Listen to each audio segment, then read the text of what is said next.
is my husband, Eric. So dramatic, and he's done VFX on some of the biggest movies in the world. And today I was challenged to compete against him in a topic I never saw coming. Oh. Football. In partnership with Lenovo and Intel. But in spite of this and a lot of challenges along the way, I think this is the worst shoot I've ever been on. I actually ended up creating my best work yet. Okay, so here's what's happening. I'm not only competing with Eric, but also with 3 other creatives. Gox and Wex challenged us all to this epic competition where we're gonna represent our country. And in only 1 month, we're all meeting up in Mexico to reveal our art pieces. So I better get started because these guys are not joking around. But I'll be fine because I'll be creating on the Lenovo Yoga Pro 99 Aura Edition imagined with Intel, which will empower me and the other creators to really push our boundaries. But what exactly am I going to make? Well, football isn't just a game, it's memories. It's kids kicking a ball around with their siblings, parents sharing from the sidelines, and friends laughing together without a single worry in the world. And that right there is exactly what I want to capture. With all this in mind, I suddenly knew exactly what I wanted to create. So I headed out to shoot in one of my favorite places, the mountains. The spot is pretty far up, so to avoid hiking the whole way like in my previous video, it's never ending. We decided to be lazy and drive up instead. That could have been us. And after a bumpy ride and a few minutes of walking, we were met by this stunning view. So let me explain the idea. The story is about a football that suddenly erupts into a light beam, which then slowly turns into a bunch of memories, showing the journey of the boy who once owned it. And to represent my country, Norway, I'm gonna make the memories look like northern lights, and of course film with this huge mountain in the background. We started filming straight away. And if you're wondering why Eric, my competitor, is the one helping me, it's because no one else was willing to come to this freezing mountain. Well, except for my mom. Hello! But I didn't want the whole video to look and sound like this. I know she's frozen to death, that little bird. Now, for the rest of the shots, we just had to wait for the sun to set. 4, 5. The last time we were here, we took our wedding photos. And then it was summer and sunny. Now it's winter, so yeah, it's a bit weird being back. But now the sun was almost gone, so we started preparing for the next shot. So after I touch the football, I get like thrown back. And to do that, I need one of these mattresses. It's massive. This is gonna take all day. I'm gonna try it out. Okay, ready? I need to make it a bit softer. And now it was finally time for the real jump. This is so scary. Bra! Oh, den exploderte. Yeah, oi. Oh, there's an actual hole. Yeah. Okay, one more. You have one more shot. No, I can't do it. Yes. We desperately tried pumping enough air in for a second jump. And as you can see, I really didn't want to jump again. I took it. Du klarer det. En siste gang. Bein og spredt. Høyt. Ow. Are you okay? It's definitely out now. Oh, no. Okay, I'm not doing that again. So. Okay, so we got it. That literally was me just throwing myself on the ground. Before I show how the rest of this shoot went, which, spoiler alert, was quite eventful, I'm gonna make this shot a little more epic.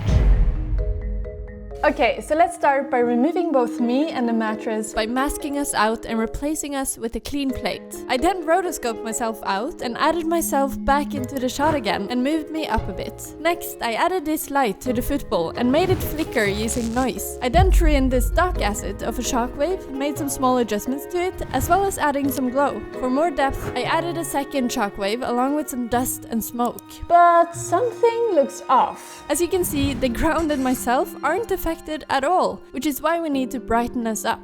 That's way better. Now that the shockwave is done, it's time to add in the light beam. I bought a pack of light beam assets, picked out my favorites, and added them to the scene. I then adjusted their timing to fit the footage, as well as changing their colors. This is probably one of the heaviest shots of the video, so seeing the Lenovo laptop handle it so easily is just insane. I just feel like I can really push boundaries with this device, which is why I also added a lens flare, lens dirt, and some camera shake to tie it all together, and it was done. Sick! You're showing me this to make me nervous. So the shot of me reacting to the light beam needed some practical lights, and luckily my Teletubby-looking mom came to the rescue. I then added a bit more light in post. For this panning shot, I reversed the light beams so they went into the sky. I then layered a bunch of shockwaves on top of each other, changed their colors, and animated a mask along the edge of the shockwaves so it revealed footage of the northern lights. When compositing, it's important to use a bunch of different layers, as it gives a lot of depth and complexity to the image. For example, here's the difference between one shockwave and 4. For the light trails, I wanted to reveal them in a bird's eye view, which is why we started preparing the drone. But there was only one problem. It refused to take off, and suddenly I knew exactly what had happened. You see, earlier that day, I flew the drone to get some landscape shots, and when trying to land it, I just couldn't catch it. So while Eric was laughing at me, I challenged him to try doing it himself. Yeah, and it turned out that this actually broke one of the wings. So we had to get creative, and that fast, because the light was almost gone and we had still over half of the video left to film. So we ran to the biggest rock we could find. De trenger litt trim. The Liberty statue himself. And after the relief of seeing it actually work, suddenly this happened. I fell deep through the snow, and it turns out, yeah, there was water underneath. Like it wasn't freezing enough already. I think this is the worst shoot I've ever been on. But there was no time to complain. We had to keep going. For the light trails, I decided to use this geometry node setup that I've actually used a few times before. I spent some time customizing it, and for some extra spice, I copied the curve and created a new geometry system made out of particles. Next, I needed to prepare the footage, but since we didn't have the drone, we couldn't achieve the exact height that I was looking for. So I hopped into Photoshop and used AI to extend the frame, and then went to Nuke, tracked the footage, and voila! I then went back into Blender, added the light trails, animated them, and finally hit render. And since the Intel Core Ultra processor makes this process go so fast, I didn't even have time for a social media break before it was finished. I then added them to the footage along with some distortion and glow. I did the same to the other shots along with adding northern lights in the background and lit up both me and the ground. And now it was time for the biggest effect of them all. This is my cousin Samuel, who for a piece of candy agreed to be in my video. But it turns out that filming with a 6-year-old is a bit of a challenge. No.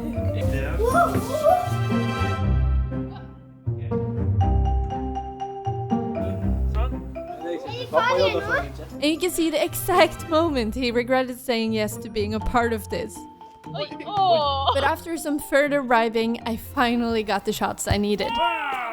The first memory is of him receiving the football. And to create the memory effect, I started by rotoscoping them out and then added a ghost effect by fading off the previous frames. This already makes it look way more like a memory. But to truly bring it to life, I used some noise to color them in warm colors. And then to get the northern lights look, I added some glow, chromatic aberration, and light rays. Now we're talking. I then added this to my plate as well as some subtle northern lights around it. Finally, I added some northern lights to the sky as well and rendered out some light trails for the background. And it was done!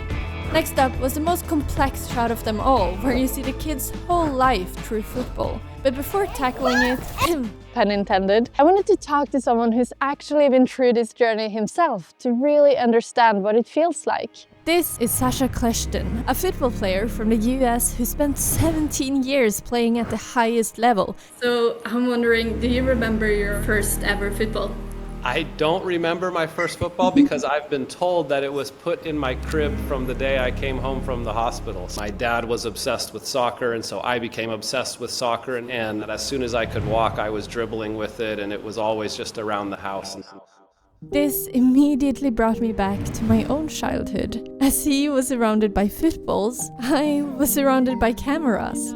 Wherever we went, my dad always had one with him. He has this way of capturing the beauty of nature so well. My grandpa had a whole shelf of old cameras he'd used over the years, and looking at his photos feels like watching scenes from a movie.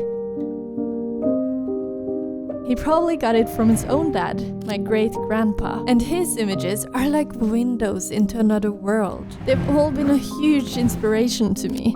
And somehow, I always knew that the camera would be a big part of my life too. Being able to do this for a living now is honestly a dream come true. But it's taken a lot of hard work. A lot of sacrifices. And with that comes pressure.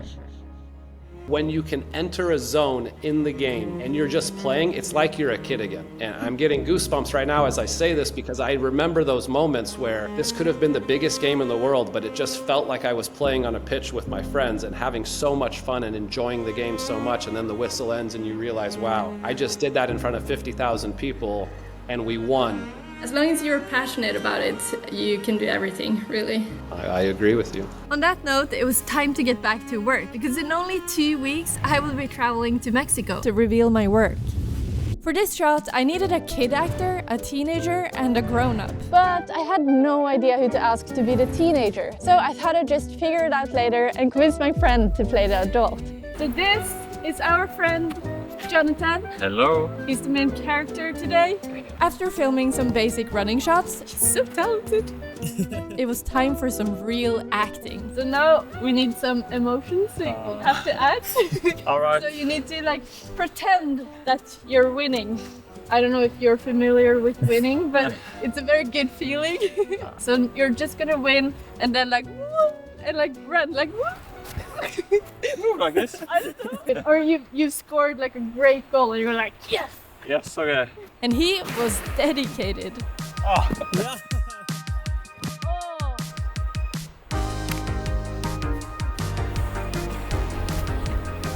And in the middle of the shoot with Jonathan, I suddenly noticed this kid practicing on the field by himself. So I walked up to him and asked if he wanted to be a part of the video as the teenager. And he said yes. And I still can't believe he was only 10 years old, because he was completely smashing it. Eventually his friends came along too, and after calling all their parents for permission and trying my best to explain what we were up to without sounding creepy, we filmed the rest of the shots. Lastly, we met up with our friend Luke in the city and filmed the last shot where Jonathan is supposed to hold a huge trophy, which was interesting. Even this dog had to look away in embarrassment. Now with all the memories ready, it was time to put everything together.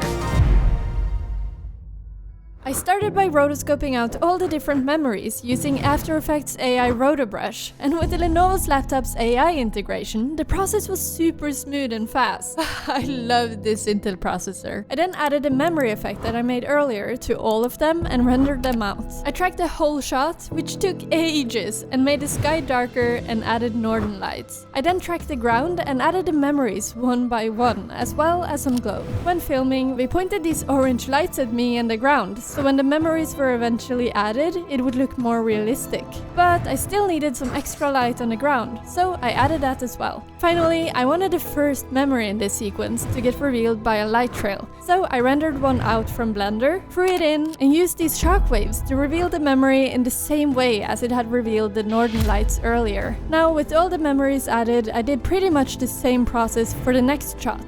For the final memory, where you see the big victory, Jonathan was supposed to hold a huge trophy. But since I didn't have one in real life, I found this photo and used Smart Share Tap to Launch to transfer it to the Lenovo laptop, which was so handy. I then imported the photo to Nuke and tracked it to his hand. It looks awful here, but with the effect added on top, it blends in just fine. Lastly, we filmed a scene where all the memories get pulled back into the ball. Now we have 2 shots left.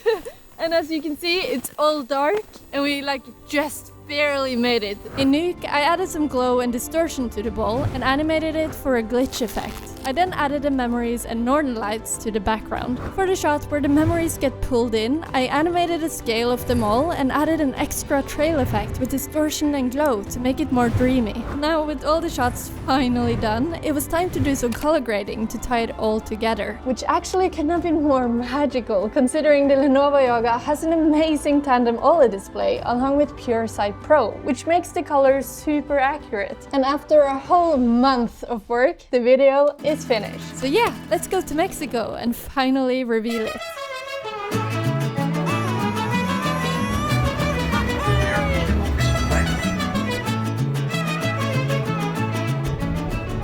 After seeing the amazing pyramids and enjoying some great food, we went to Mexico City and met up with the other creators, aka the competition. I've been watching their stuff for ages, so seeing them in real life was just so much fun. And a bit terrifying, knowing what would happen very soon. What are you saying about this, Maria?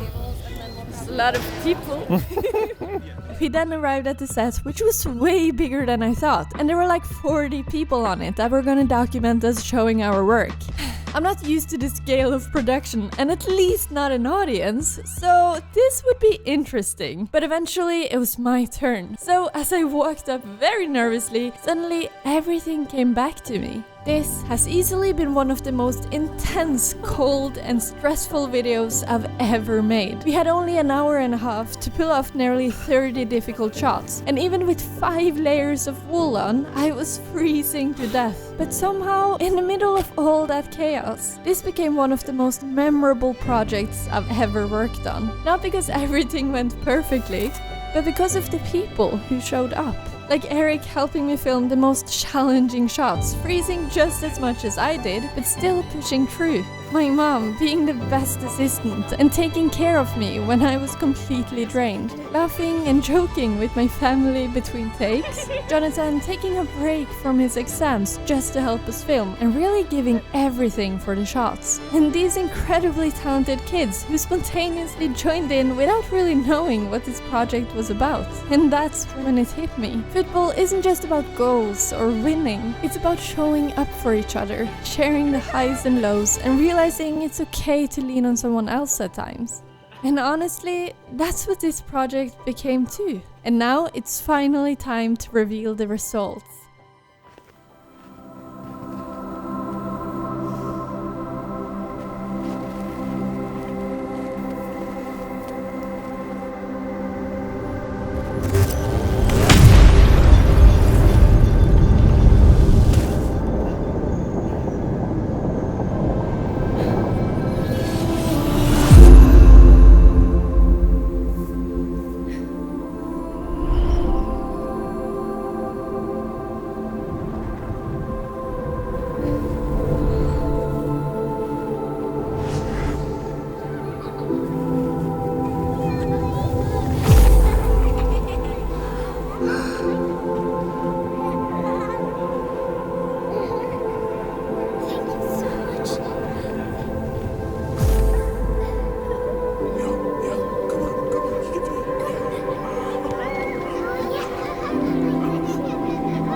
You know, you could have made like a 20-second video and then that would be good.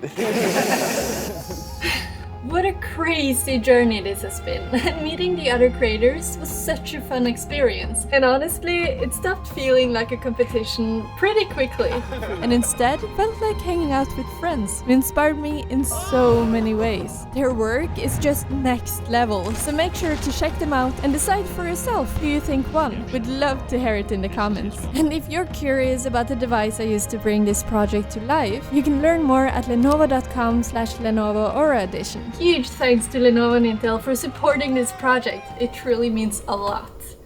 Vent litt. Sorry.